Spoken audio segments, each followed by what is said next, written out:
Queridos hermanos, vamos a seguir con la lectura del libro de la sabiduría. Ya hemos leído 9 capítulos, vamos a continuar con el 10. El libro de la sabiduría nos dice que justamente, ¿no?, la sabiduría es parte constitutiva de Dios, ¿no? Así como el amor, la misericordia. Obviamente, Dios es absolutamente sabio. Tenemos la sabiduría en nuestro nivel humano, tenemos la sabiduría terrenal que nos permite comprender y entender el mundo, lo mundano, las pasiones, todo lo que es terrenal, y la sabiduría trascendental que nos permite acercarnos a comprender un poco a Dios, ¿no?, sus deseos, sus designios. Y ahora en este capítulo 10, y los que vienen por delante, el autor del libro de la sabiduría nos va a mostrar en un resumen, repasando los hechos que están narrados en la Biblia, la historia del pueblo hebreo, nos va a ir mostrando cómo Dios actúa con su sabiduría en todos estos hechos, ¿no? Y nos da una mirada desde otro lugar, ¿no?, que puede ser, siempre es interesante, ¿no? Dice entonces: ella protegió al primer modelado, padre del mundo, que había sido creado solo. Ella le sacó de su caída y le dio el poder de dominar sobre todas las cosas. Bueno, está hablando básicamente de Adán, ¿no? Dice el primer modelado, ¿no? O sea, el primero que Dios hace como un modelo, ¿no? Padre del mundo, dice, con esta imagen de precursor, digamos, de lo que podríamos decir la vida terrenal que va a ser luego del pueblo hebreo, ¿no? Porque la humanidad ya existe al momento de que Dios crea a Adán. Entonces Adán no es el primer humano, sino el primero del pueblo hebreo, ¿no? Dice que había sido creado solo. Bueno, el relato del Edén nos muestra que Dios primero crea a Adán, espera, le da a los animales, ¿no?, el jardín, qué sé yo, espera, está todo tranquilo. ¿Y qué falta? La mujer. Bueno, y ahí crea a la mujer, ¿no? Entonces, cuando lo crea a Adán en el Edén, en la historia del Edén, para hacer una recapitulación de lo que ocurría fuera del Edén con la humanidad, lo crea primero solo, ¿no? Dice, ella le sacó de su caída y le dio el poder de dominar sobre todas las cosas, ¿no? La sabiduría. Le sacó de su caída. Sin embargo, cuando uno lee el Edén, no hay caída en Adán, ¿no? ¿De qué nos habla el autor? Porque dice, ella le sacó de su caída y le dio el poder de dominar sobre todas las cosas. Pero Adán está perfectamente bien en el momento en que Dios crea a Adán de polvo del suelo y le da el aliento de vida.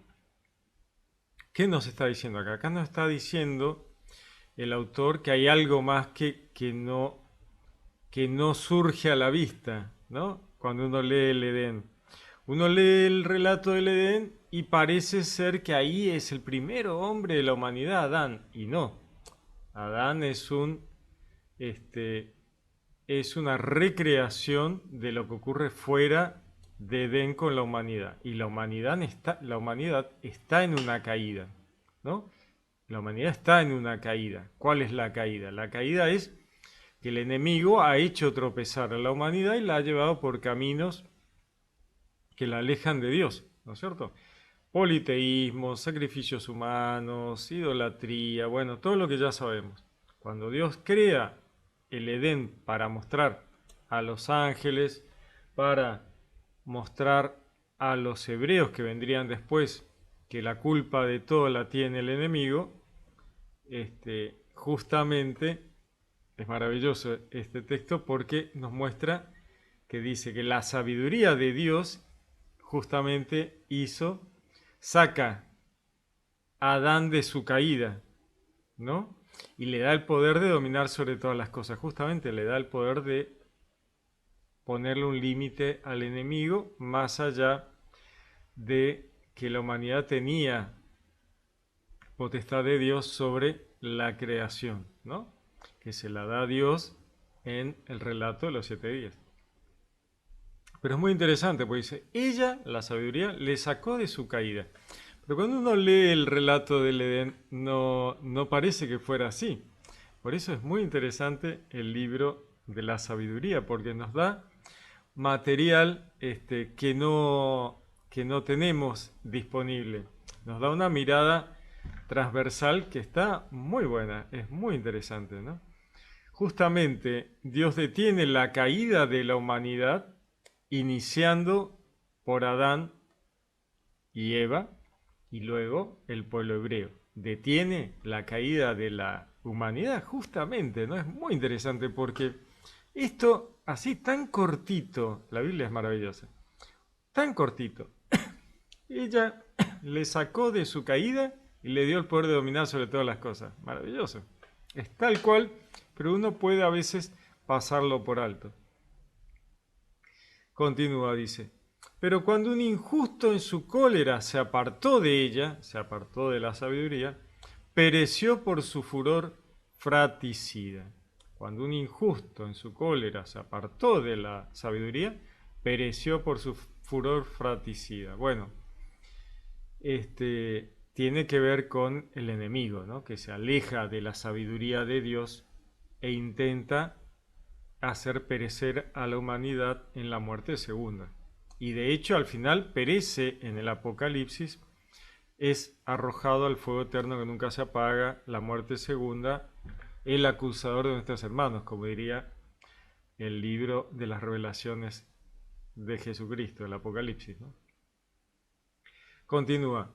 Cuando por su causa la tierra se vio sumergida, de nuevo la sabiduría la salvó, conduciendo al justo en un vulgar leño. En un vulgar leño llama al barco, ¿no? Que era de madera. Estamos hablando del diluvio, ¿no? Cuando por su causa, ¿no? Por causa del enemigo, la tierra se vio sumergida. Y sí, pues habían mezclado los ángeles caídos con la humanidad y eso generó estos héroes de la antigüedad, como dice el libro. Dice, de nuevo la sabiduría la salvó, ¿no? A la humanidad, conduciendo al justo Noé en un vulgar leño, ¿no? En el barco aquel que Dios le dice construirlo. Continúa, en la confusión que siguió a la común perversión de las naciones, estamos hablando de la Torre de Babel, ella conoció al justo, le conservó irreprochable ante Dios y le mantuvo firme contra el entrañable amor a su Hijo, ¿no? Está hablándonos del trabajo de la sabiduría que está permanentemente en la creación y en el pueblo hebreo que justamente tiene el trabajo de allanar el camino para la llegada del Mesías, ¿no? Le mantuvo firme contra el entrañable amor a su Hijo. Continúa. Ella, en el exterminio de los impíos, libró al justo cuando escapaba del fuego que bajaba sobre Pentápolis. ¿Qué es Pentápolis? Bueno, Pentápolis es Sodoma y Gomorra y otras 3 ciudades que perecen junto con Sodoma y Gomorra. 5 ciudades eran, ¿no? Pentápolis. Ella, la sabiduría, en el exterminio de los impíos, libró al justo, Lot, su mujer, sus hijas, ¿no? Cuando escapaba del fuego que bajaba sobre Pentápolis. O sea, la sabiduría es la que le permite a Lot darse cuenta de que tiene que salir de ahí y cambiar su vida, ¿no? Como testimonio de aquella maldad, queda todavía, dice, una tierra desolada humeando. Tremendo, ¿no? Unas plantas cuyos frutos no alcanzan sazón a su tiempo. La imagen de plantas que no dan frutos que lleguen a prosperar. Bueno, justamente, ¿no? Sodoma, Gomorra y las otras 3 ciudades no dan fruto que prospere. ¿No? Habían quedado estériles, ¿no? Y este tema justamente, la mujer de Lot, que queda en esta imagen de estatua de sal, es justamente una imagen de esto, de los frutos que no alcanzan a prosperar, ¿no? Dice, y como monumento de un alma incrédula se alza una columna de sal. Bueno, la imagen de la mujer de Lot. ¿Se convirtió en una estatua de sal? Nada, es una imagen muy poderosa. El fruto, lo que no da fruto. ¿Qué es lo que no da fruto? Bueno, la tierra pasada de sal. La tierra pasada de sal queda estéril, no da frutos, ¿no? Justamente. Plantas cuyos frutos no alcanzan sazón a su tiempo. Es maravilloso. La tierra de Sodoma y Gomorra y las otras 3 ciudades, Adama, no me acuerdo de los otros dos, no dan frutos porque se han pasado de rosca, de disfrute, de pasiones, de todo lo peor, pasados, ¿no? Y entonces quedan inútiles, estériles, columnas de sal, ¿no? Esa es la imagen. ¿Por qué la mujer de Lot representa esta absoluta esterilidad e inutilidad de una columna de sal? Porque ella mira hacia atrás con añoranza, ella quiere volver a eso, ella no quiere cambiar su vida. Lot sí, Lot continúa para adelante, pues él no extraña Sodoma y Gomorra, ¿no? Él no mira atrás añorando. La mujer de Lot sí, ella quería volver. Y seguramente volvió y pereció junto con el resto. Inútil, no dio frutos, nada prosperó. Sal, inutilidad, o sea, pasada de sal. Un poquito de sal está bueno. En los sacrificios se le ponía un poquito de sal, ¿no? Porque la sal está buena. Sea en la sal de la tierra, el cristiano, debe ser la sal de la tierra. Un poquito de sal está bueno. Felicidad, fiesta, el disfrute de la vida, está bueno. Pasarse y vivir solo de eso, bueno, no, te convertís en una estatua de sal, ¿no? La imagen. Dice, pues, por haberse apartado del camino de la sabiduría, no solo sufrieron la desgracia de no conocer el bien, sino que dejaron además a los vivientes un recuerdo de su insensatez, para que ni sus faltas pudieron quedar ocultas. Y sí, perfecto. En cambio, a sus servidores la sabiduría los libró de sus fatigas. Ella, la sabiduría, al justo que huía de la cólera de su hermano, le guió por caminos rectos. Bueno, este es Jacob, ¿no? Jacob y Esaú. Jacob, se pasa de listo, pero bueno, justamente él tiene una sabiduría que tiene que ver con una sabiduría trascendental, porque él quiere cosas que tienen que ver con mandatos de Dios, ¿no? Él quiere algo que Dios les ha ofrecido a Jacob y a Esaú antes de encarnar en el vientre de su madre, porque ya en el vientre de su madre peleaban por la primogenitura, a ver quién salía primero. Salió Esaú primero porque era el más fuerte, el más aguerrido, y atrás salió Jacob agarrándole la patita a Esaú, es espectacular.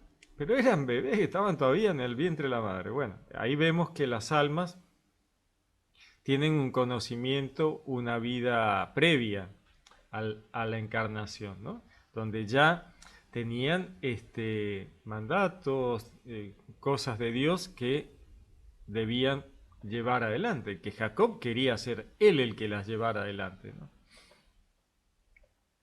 Dice ella, al justo, que huía de la cólera de su hermano, le guió por caminos rectos. La sabiduría guía a Jacob por caminos rectos. Le mostró el reino de Dios y le dio el conocimiento de cosas santas, ¿no? Recordemos la escalera de Jacob, ¿no? Él ve los ángeles subir y bajar en una prefiguración de Jesús, ¿no? La conexión entre lo terrenal y lo celestial, que los ángeles suben y bajan. Jesús es nexo, ¿no? le dio éxito en sus duros trabajos y multiplicó el fruto de sus fatigas. Bueno, sabemos la historia, conocemos la historia de Jacob y cómo consigue sobrevivir al abuso de trabajo de su suegro, que lo hace trabajar 20 años, ¿no? Dice, y le asistió contra la avaricia de sus opresores, justamente, y le enriqueció, o sea, salió de ahí con fortuna. Le preservó de sus enemigos y le protegió de los que le tendían acechanzas, y le concedió la palma de un duro combate para enseñarle que la piedad contra todo prevalece. Bueno, justamente, ¿no? Jacob, Dios le cambia el nombre a Jacob por Israel porque dice, venciste a Dios y a los hombres, ¿no? Y acá dice, un duro combate, ¿no? Y sí, continúa, ¿no? Ella no desamparó al justo vendido, sino que le libró del pecado. ¿Quién es el justo vendido? Bueno, es José, ¿no?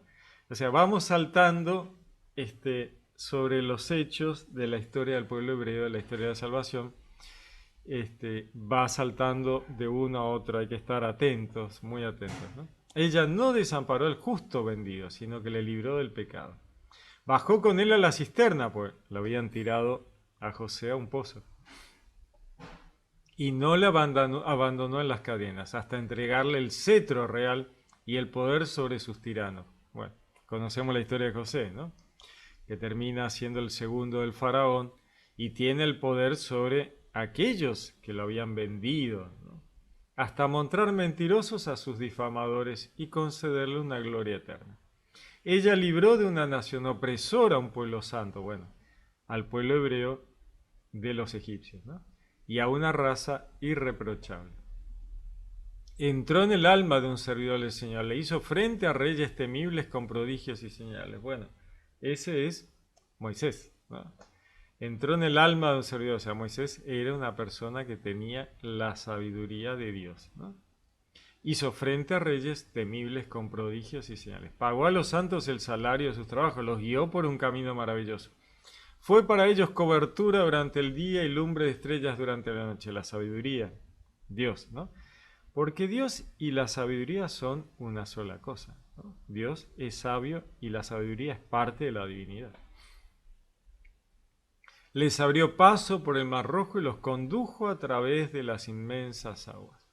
Mientras a sus enemigos los sumergió y luego los hizo saltar de las profundidades del abismo. Bueno, estas profundidades del abismo tienen que ver con la oscuridad de alejarse de Dios y introducirse en lo negativo, lo malo, ¿no? El abismo, la oscuridad, ¿no? Que tiene esta contraposición a el cielo, lo celestial, ¿no?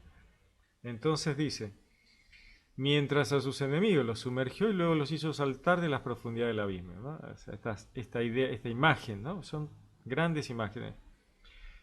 Sumergidos cuando el mar los tapa, ¿no? Y los trae de aquella oscuridad del abismo. De este modo, los justos despojaron a los impíos. Entonaron cantos, Señor, a tu santo nombre, y unánimes celebraron tu mano protectora. Porque la sabiduría abrió la boca de los mudos e hizo claras las lenguas de los pequeñuelos, ¿no? Todas imágenes de aquel momento de la salida de los judíos, de los hebreos, en realidad de los hebreos de Egipto. Ella dirigió felizmente sus empresas por medio de un profeta santo. Bueno, Moisés, ¿no? Atravesaron un desierto deshabitado, fijaron sus tiendas en parajes inaccesibles, hicieron frente a sus enemigos, rechazaron a sus adversarios. Tuvieron sed y te invocaron, de una roca abrupta se les dio agua, dice, ¿no? De una piedra dura, remedio para su sed, ¿no? La roca, esta roca que los acompaña por el desierto y de la cual brota el agua, que es una prefiguración de Jesús, ¿no? El agua que los acompañó y les dio el remedio para su sed, dice. Lo mismo que fue para sus enemigos un castigo. Fue para ellos, en su apuro, un beneficio. Bueno, roca sobre la que, ¿no? Tropiezan aquellos que buscan lo malo, ¿no? El enemigo tropieza contra la roca que es Jesús y la humanidad tiene en Jesús la roca que es fundamento de la salvación, ¿no? En vez de la fuente perenne de un río enturbiado por una mezcla de sangre y barro, dice, pensemos en el Nilo cuando tiraban a los chicos al río, ¿no? Tremendo. El río enturbiado por una mezcla de sangre y barro, ¿no? Bueno, luego Moisés inicia las señales de Dios mostrando la sangre en el Nilo, ¿no? En pena de su decreto infanticida, ¿no? Nos dice que esa sangre en el Nilo tiene que ver con los sacrificios de los niños, y en particular de los niños hebreos, ¿no? Diste a los tuyos inesperadamente un agua abundante, ¿no? El agua de vida que Jesús, ¿no? Mostrándoles por la sed que entonces sufrieron, de qué modo habías castigado a sus adversarios, ¿no? Todas estas señales, el agua, la sangre, dice, ¿no? Interesante, dice. Entonces, les mostrándoles por la sed la necesidad de beber del agua, ¿no? Es maravilloso, ¿no? Sí, es el libro de la sabiduría. Dice, al llevarlos a tener sed en el desierto, Dios trató de que los hebreos entendieran que la fuente de agua viva era Dios y sería el Mesías más adelante, ¿no? La roca de la cual brotaría el agua viva para que ellos calmaran su sed de Dios, está hablando la sabiduría, ¿no? Es un paralelismo para llamar la atención del pueblo hebreo, muy interesante. Entonces, dice, así como el agua se transforma en sangre en el Nilo, la sangre de los sacrificios humanos y de los inocentes, brota agua viva de la roca, ¿no? Tenemos el agua, nuevamente la imagen del agua. Luego brotaría del costado de Jesús agua y sangre, ¿no? Para volver a juntar las piezas del rompecabezas.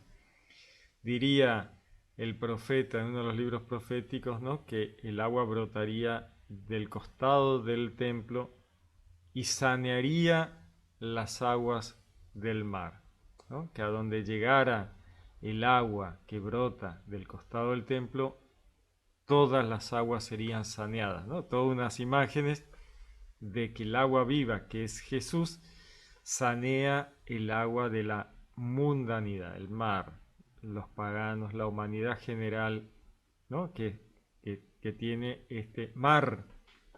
La imagen del mar es de la mundanidad. Por eso Jesús camina sobre el mar, la barca va sobre el mar de una orilla a la otra, ¿no? El mar de la mundanidad. Pedro vivía en una casa que daba al mar cuando no se daba cuenta de que tenía que integrar a los gentiles a la salvación, a la buena nueva. Él estaba en una casa que daba al mar, justamente, ¿no? Juan en el Apocalipsis, yo estaba parado sobre la arena del mar, ¿no? O sea, el mar, el agua viva, el agua viva que es Jesús, sanea el mar de la mundanidad de los gentiles, pues la salvación es para todos, ¿no?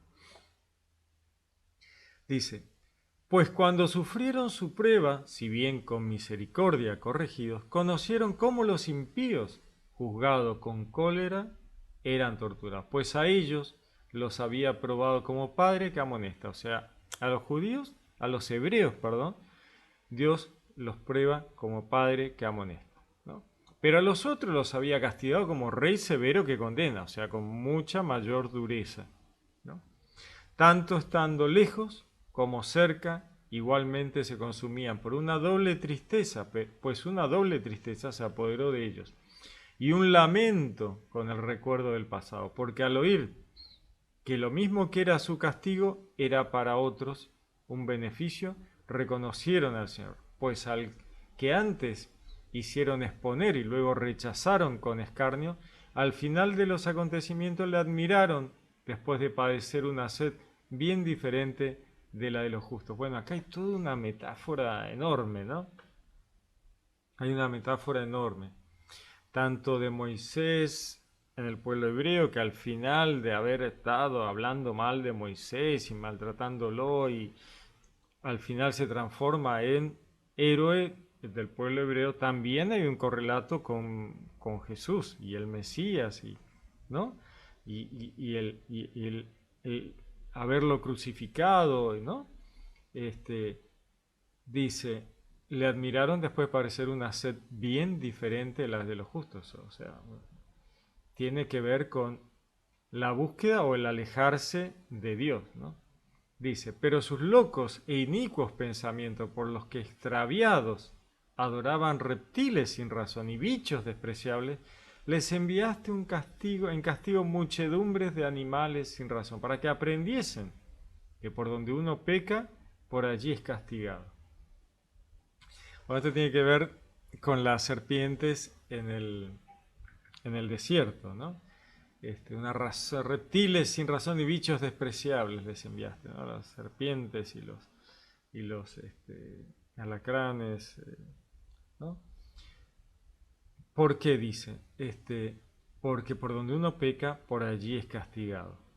Justamente para que ellos comprendieran que el pecado, todas sus malas acciones venían del enemigo, Dios les dice, bueno, hagan una serpiente, pónganle en un mástil y pónganlo en el medio del campamento. Cuando te pique una serpiente, levantás la vista, ves la serpiente y recordás que es la serpiente, el que te está haciendo pecar. Recordá el Edén, recordá que tenés el poder de ponerle un límite. Y de esa manera se sanaban, ¿no? El correlato y el espejo de esto es Jesús elevado en la cruz, para que todos miremos la cruz en lo alto y veamos, recordemos que por él llega la salvación de la humanidad, ¿no? Un espejo y un correlato. Por uno podríamos haber perdido en la muerte segunda y por el otro alcanzamos la vida eterna, la salvación, ¿no?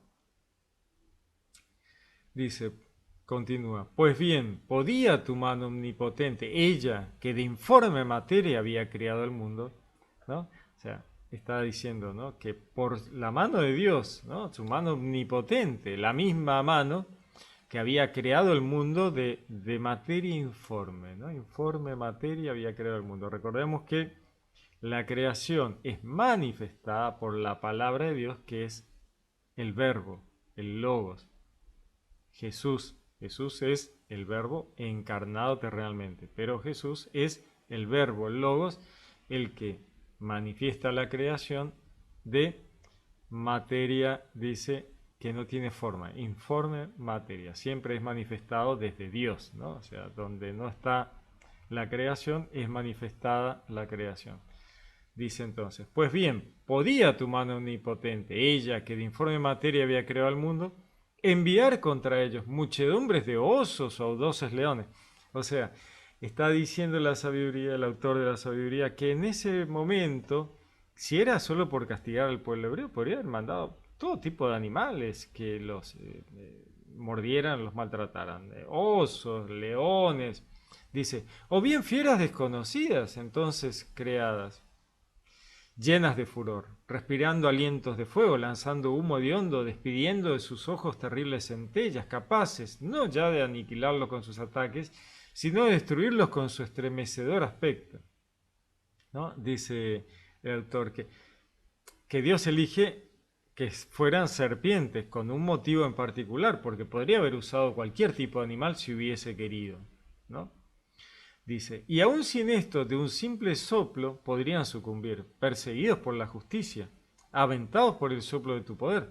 Pero tú todo lo dispusiste con medida, número y peso, como diciendo, todo tiene un motivo de ser. Dios no hace las cosas porque sí. Podría hacerlas como quiere, eso es lo que está diciendo el autor. Podría haber hecho de cualquier forma un castigo para el pueblo hebreo por alejarse, ¿no?, de lo correcto, pero Dios hace todo con motivo, con razón, ¿no? Con medida, número y peso, dice. Una forma de entender que todo tiene razón, ¿no? Fuente de toda razón y justicia. Dios hace las cosas con un motivo, ¿no? Justamente el motivo, ¿no?, de la serpiente en el mástil para que se recordaran el Edén otra vez, ¿no? Dice, y aún sin esto, ¿no?, de un simple soplo, esto de que podría haber hecho de cualquier forma, ¿no? Pero tú lo dispusiste con medida, número y peso, todo con motivo. Pues al actuar con inmenso poder siempre está en tu mano. Pues el actuar con inmenso poder siempre está en tu mano. O sea, Dios tiene el absoluto poder. ¿Quién se podrá oponer a la fuerza de tu brazo? Nadie, ¿no? Dice, ¿quién se podrá oponer a la fuerza de tu brazo? Obviamente que no. Como lo que basta a inclinar una balanza es el mundo entero en tu presencia. Como la gota de rocío que a la mañana baja sobre la tierra. Te compadeces de todos, porque todo lo puedes y disimulas los pecados de los hombres para que se arrepientan. Hermosa imagen, ¿no?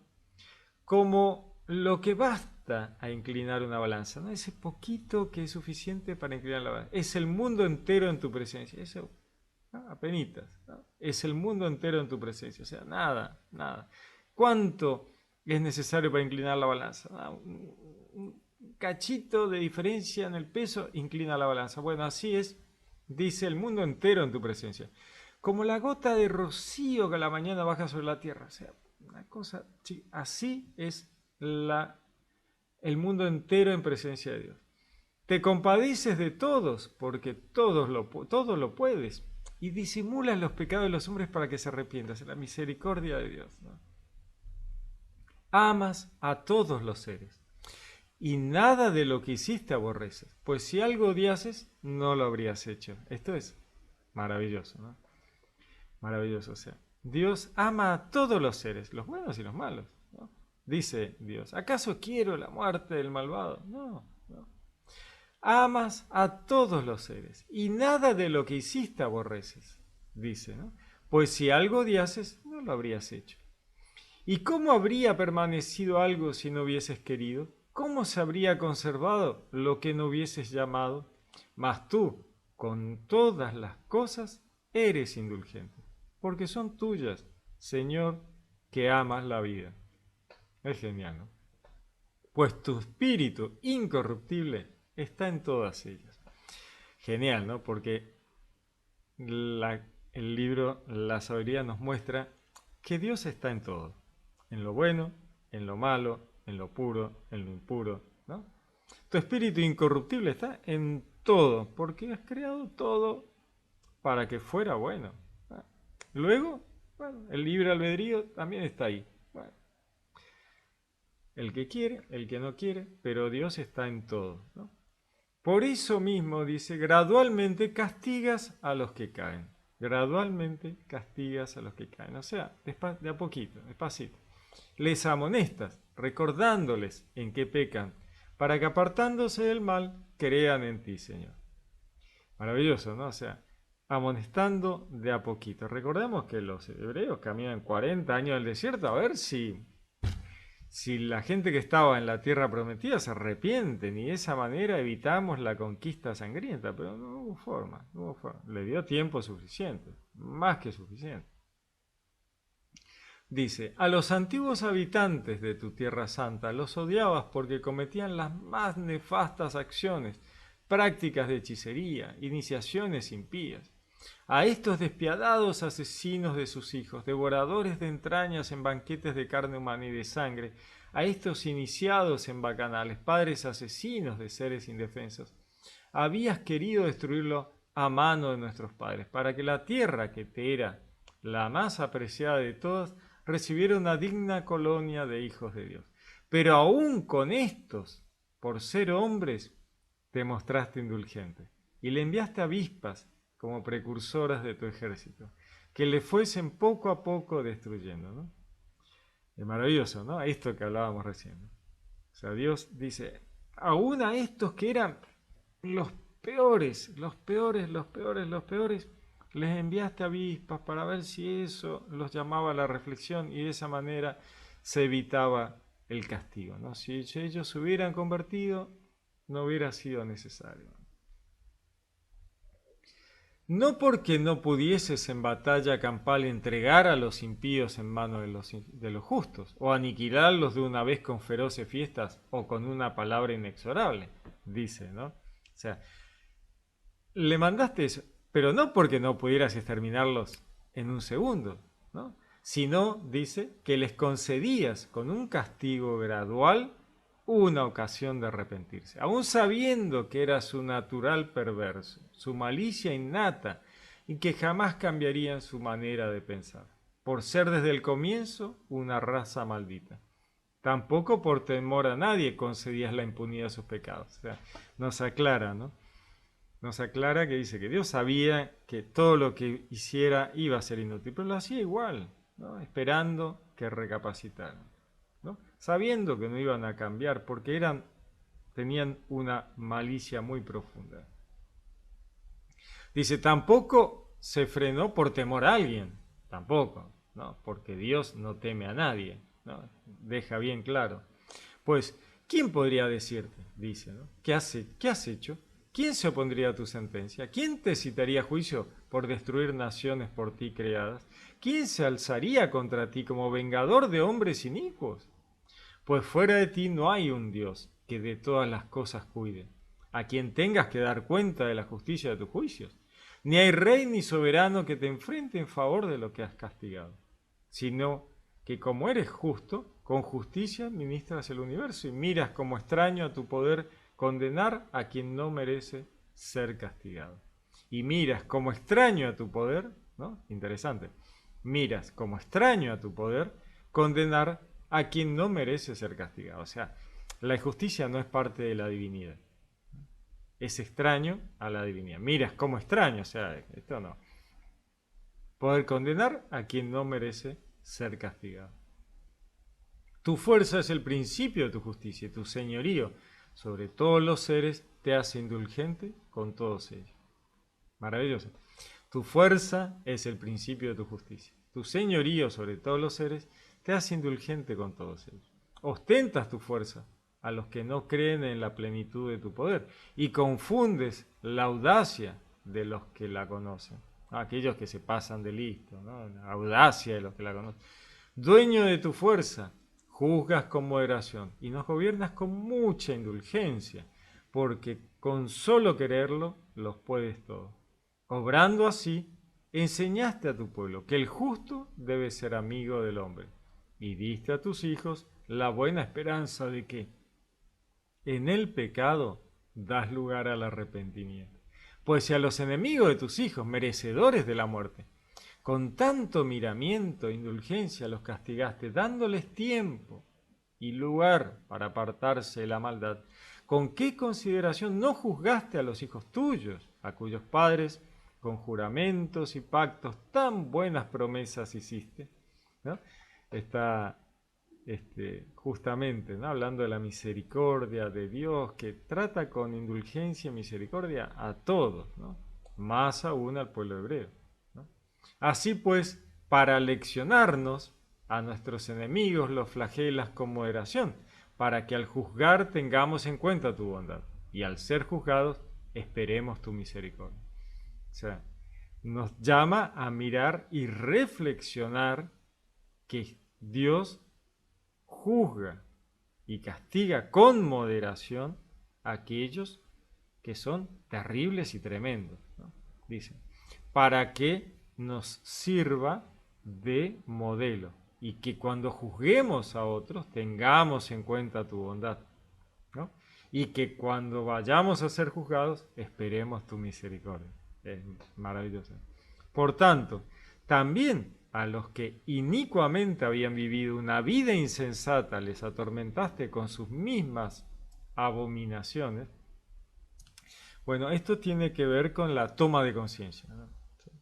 El que hace mal muchas veces no termina de ser consciente.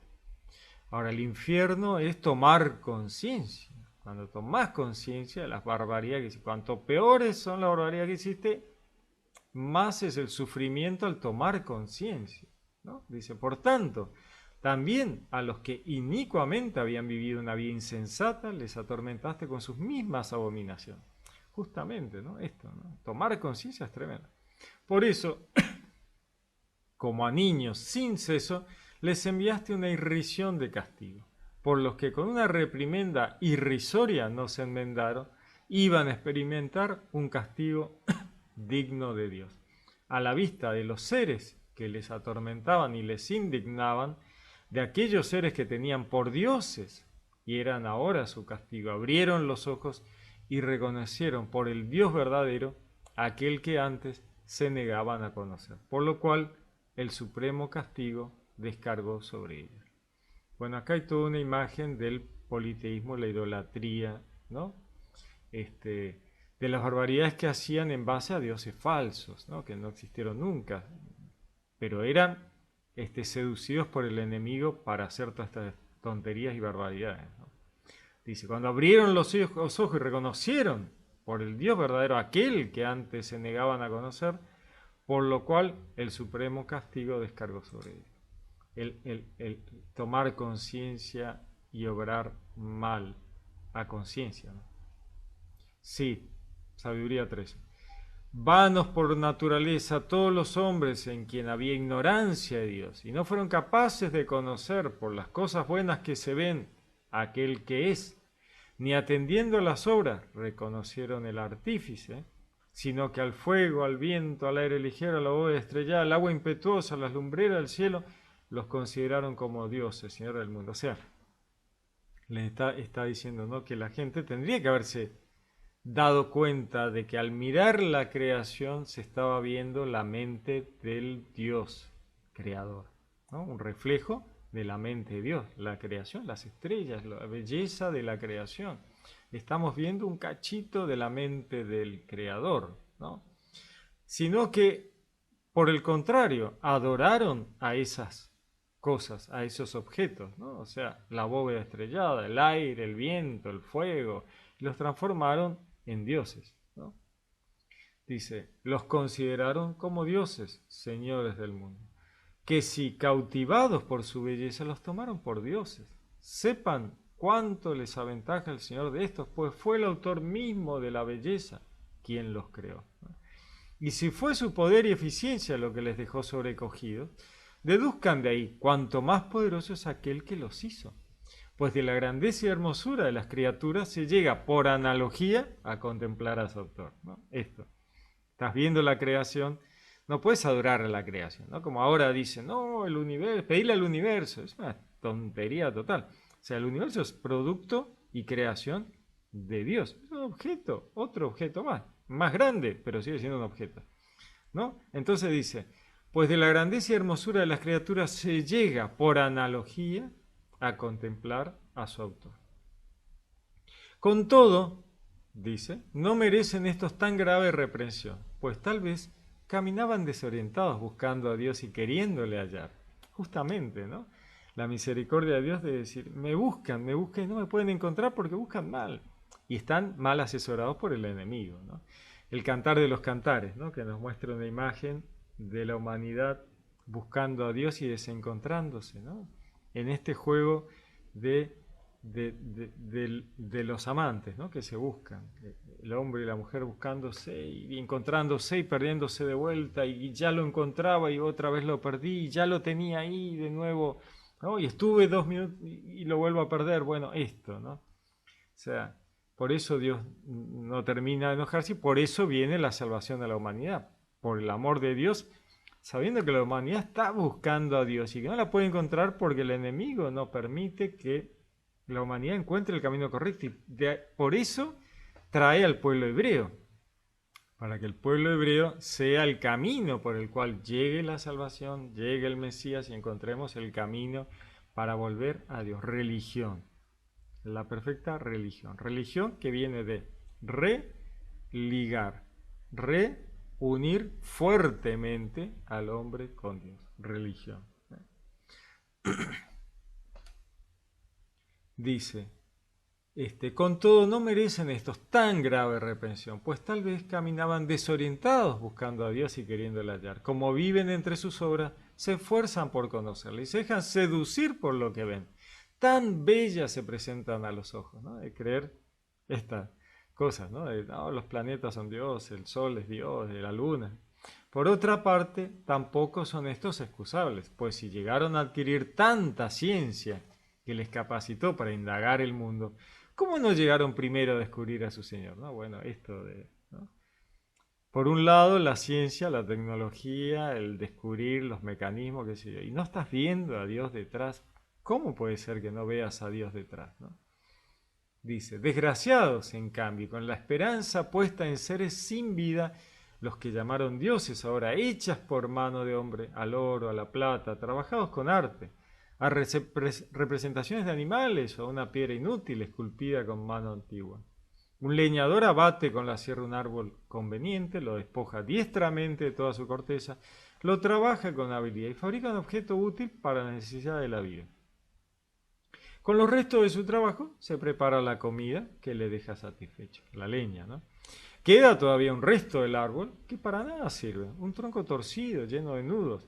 Lo toma, lo labra para llenar los ratos de ocio, le da forma con la destreza adquirida en sus tiempos libres, le da el parecido de una imagen de hombre, o bien la semejanza de algún vil animal. Lo pinta de vermellón, colorea de rojo su cuerpo y salva todos sus defectos bajo la capa de pintura. Luego le prepara un alojamiento digno y lo pone en una pared asegurándolo con un hierro. Mira por él, no se le caiga, pues sabe que no puede valerse por sí mismo, que solo es una imagen y necesita que le ayuden. Pues bien, cuando por su hacienda, bodas o hijos ruega, no se le cae la cara al dirigirse a este ser sin vida y pide salud a un inválido, vida a un muerto, auxilio al más inexperto, un viaje feliz al que ni de los pies se puede valer. Y para sus ganancias y empresas, para el éxito en el trabajo de sus manos, al ser más desmañado le pide destreza. Bueno, esto, ¿no? Le estás pidiendo a un ídolo de piedra, ¿no? O sea, a una imagen creada con tus manos, ¿no? A un objeto, como ahora se escucha, el universo. ¿No? ¿Cómo vas a pedir al universo? Nada. El universo no tiene mente, la mente la tiene Dios, ¿no? Esto es la base de la idolatría y del politeísmo. Maravilloso, ¿no? Maravilloso. Es perfecta, una descripción perfecta, obviamente, del libro de la sabiduría. Muy bien, llegamos al capítulo 13. Vamos a continuar en próximos videos avanzando en el libro de la sabiduría, que es un libro maravilloso, obviamente, ni hablar. Muy bien, nos deja mucho para pensar. Muy bien, les deseo un lindo día, que Dios los bendiga, los saludo con gran afecto y que Dios les dé sabiduría, sabiduría terrenal y sabiduría trascendental para poder acercarnos un poquito más a comprender a Dios, si eso es posible, ¿no? Muy bien, ya nos veremos de vuelta. Les habló Pablo K.